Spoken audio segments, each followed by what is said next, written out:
Bonjour à tous, on se retrouve aujourd'hui pour une nouvelle vidéo.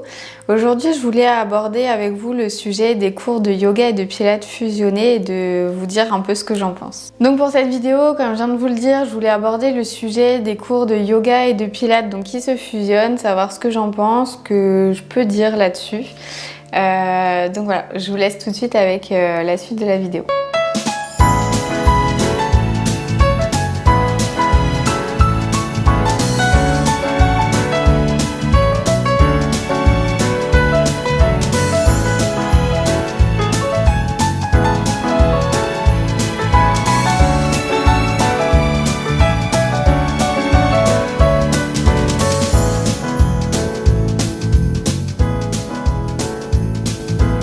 Donc peut-être que vous n'avez jamais entendu parler de cours de yoga et de pilates qui ont fusionné. Ça existe dans beaucoup de studios, ça existe assez de plus en plus, je trouve, en tout cas de ce que j'entends. Donc à mon sens, c'est oui, en même temps c'est non. Je vais vous expliquer ensuite pourquoi oui et pourquoi non. Parce que j'ai vraiment donc ces deux côtés oui et ce côté non, mais pour différentes raisons à chaque fois. Donc voilà, à mon sens, c'est intéressant de faire le comparatif, c'est intéressant, ça peut être intéressant de faire les deux. Encore faut-il être bien averti en amont. Donc dans un premier temps, pourquoi j'estime que non pour combiner le yoga et le pilate ensemble, c'est parce que j'estime que ces deux pratiques, enfin j'estime et c'est le cas, parce que ces pratiques ont deux histoires et deux cultures qui sont complètement différentes. Elles ne proviennent pas déjà du même pays, elles n'ont pas été fondées par la même personne.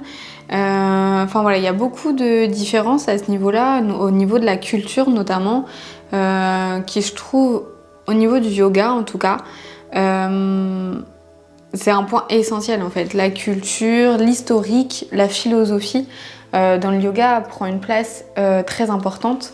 Donc à mon sens, c'est dur de combiner les deux de ce point de vue-là. Donc c'est dur de combiner les deux, pourquoi? Parce qu'en fait, lorsqu'on est en cours et qu'on veut un petit peu plus rentrer en profondeur dans les explications, la provenance des postures, le pourquoi du comment ça a été inventé, ça a été mis en place comme ça, etc. C'est compliqué d'expliquer sur un cours de yoga et de pilates qui ont fusionné, d'expliquer ces choses-là parce qu'en fait, comme je le disais juste avant, ces deux pratiques ont une culture et une histoire différentes. Donc on ne peut pas fusionner également la culture et l'histoire. Donc voilà, à mon sens, à ce niveau-là, lorsqu'on veut rentrer plus en profondeur, lorsqu'on veut expliquer un petit peu plus précisément les choses, pour moi, c'est pas compatible. Et en même temps, je dirais oui. Pourquoi? Parce que donc, le Pilate a été inventé par Joseph Pilate. Et donc Joseph Pilate s'est inspiré du yoga pour mettre en place la pratique du Pilate. Donc à mon sens, on peut combiner les deux parce qu'en fait, on va retrouver des choses du yoga dans le Pilate. Et donc de ce point de vue-là, on peut quand même les associer. Parce que comme je vous l'ai dit déjà dans des précédentes vidéos, il y a des ressemblances dans certaines postures, dans la manière d'installer les choses, d'être à l'écoute de son corps. Mais je trouve que c'est tout l'aspect culturel, philosophique qui prend un autre aspect qui est vraiment très différent. Donc il y a des similitudes dans les deux pratiques et un point que je trouve qui est très intéressant de fusionner entre le yoga et le pilate, c'est le travail du centre. C'est-à-dire qu'en yoga, donc je vous l'ai déjà dit dans une précédente vidéo, en yoga, on apprend très peu à travailler le centre, à engager le périnée, le transverse, les abdominaux. Et en fait, je trouve ça dommage parce que dans des postures d'équilibre, quand on est sur la tête, quand on est sur les mains, quand on veut vraiment faire des postures d'équilibre, pour moi, l'engagement du centre, le travail du centre est plus que nécessaire. Sans l'engagement du centre, vous aurez énormément de mal à tenir la posture. Et donc, c'est vraiment cet engagement, c'est vraiment ce centre qui va vous permettre de bien vous placer dans la posture. Et ce que je trouve donc très intéressant en Pilates, c'est que dès les premiers cours de Pilates, si vous êtes avec une personne qui est bien avertie, qui fait à mon sens bien ses cours, c'est que pour chaque début de cours de Pilates, pour chaque débutant, on va dire ça plutôt comme ça, pas chaque début de cours, mais pour chaque personne qui débute le Pilates, c'est important de faire un gros focus sur l'engagement du centre. C'est-à-dire que faire un cours de pilates, si on n'a jamais appris à engager son centre, donc à engager son périnée ou son transverse, à mon sens, c'est compliqué de suivre après un cours de pilates parce qu'en fait, dans le cours de pilates, pour aller plus vite, on va dire on engage son centre, on va pas dire on engage, allez, on engage le périnée, on engage le transverse, c'est trop long vu qu'on le répète beaucoup de fois dans la séance. Donc on dit allez, on engage le centre. Si la personne n'a pas été avertie, n'a pas appris à comment engager son centre, de quelle manière, etc., comment placer sa respiration aussi dans l'engagement du centre, à mon sens, c'est compliqué. Mais si vous êtes avec un bon professeur, en tout cas de mon point de vue, à mon sens, le travail, le focus du centre, lorsqu'on commence et qu'on débute la pratique du Pilates, pour moi, est très intéressante et un point essentiel. Que ce soit pour le Pilates, mais aussi pour le yoga, parce que vraiment cet aspect-là, on peut vraiment le faire basculer, et puis même pour d'autres pratiques, pour moi, c'est vraiment très intéressant. Donc après, comme je vous disais, je pense que c'est bien dans un sens de pouvoir mélanger les deux, dans un autre un petit peu moins, parce que on a un historique et une culture qui est différente. Et là où je pense qu'il faut faire également attention, c'est lorsqu'on propose des cours de yoga et de Pilates qui sont fusionnés.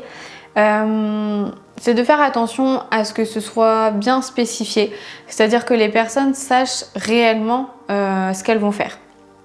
C'est-à-dire qu'une personne qui n'a jamais fait de pilates de sa vie ou qui n'a jamais fait de yoga de sa vie, qui va à un cours où les deux pratiques sont fusionnées, donc c'est très bien, elle va faire son cours, peut-être que ça va lui plaire, peut-être que ça va pas lui plaire, enfin bref, elle va faire son cours. Elle va se dire, bah tiens, ça c'est telle pratique. Elle va se dire, si c'est pas bien expliqué, elle va se dire bah ça soit c'est du yoga, soit c'est du pilates. Mais elle va pas forcément savoir que les deux sont combinés.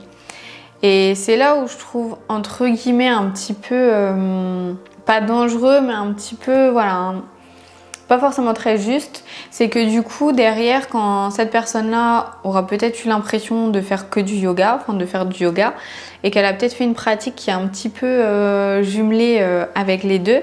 Lorsqu'elle va se rendre peut-être à un autre cours avec un autre professeur de yoga, ce sera pas du tout la même façon de faire, la même technique, ou inversement avec le Pilates. Hein. Et du coup, je trouve que c'est là où c'est un petit peu limite en fait, si c'est pas bien spécifié, parce que ça veut dire que la personne ne sait pas réellement ce qu'elle est en train de faire, quelle pratique elle est en train de faire, et lorsqu'elle va vouloir aller faire cette pratique-là ailleurs, elle va peut-être pas s'y retrouver en fait. Elle va se dire moi c'était pas trop comme ça, je préférais quand on travaillait ça comme ça, etc. Et des fois ça va peut-être pas coller avec forcément la pratique en question. Je sais pas si j'ai été très claire, j'espère néanmoins, mais voilà, moi je trouve qu'il faut faire attention et il faut réussir à bien spécifier à chaque fois les choses pour que ce soit le plus clair possible dans la tête des personnes qui viennent assister au cours, parce que même si nous on est professeurs, qu'on connaît ce qu'on fait, qu'on connaît nos formations, tout le monde n'est pas averti comme nous, tout le monde ne s'intéresse pas forcément à ce à quoi nous on s'intéresse. Et donc quelqu'un qui s'intéresse au yoga et au pilates va savoir faire la différence entre les deux, et quelqu'un qui ne s'y intéresse pas ne fera pas forcément la différence et n'ira pas chercher forcément la différence non plus. Donc je pense que c'est bien de pouvoir combiner les deux, mais encore faut-il que ça soit bien spécifié. Encore une fois, je trouve que être le plus transparent et le plus clair possible envers les personnes qui viennent pratiquer, c'est essentiel. Et lorsque vous assistez à un cours, n'hésitez pas, alors que ce soit un cours de yoga par exemple, n'hésitez pas à demander quel yoga la personne enseigne, parce que ça peut changer d'une personne à une autre et des fois c'est pas forcément spécifié. Donc je trouve que c'est important de savoir ce qu'on fait, c'est important de savoir ce qu'on pratique. Parce que comme j'ai déjà pu vous le dire à plusieurs moments, c'est qu'il y a des yogas différents, donc comme le Vinyasa, le Hatha Yoga, l'Ashtanga, le Kundalini. Donc il y a plusieurs sortes de yoga, donc c'est déjà au niveau du yoga intéressant de savoir ce que vous êtes en train de faire, quel yoga vous pratiquez.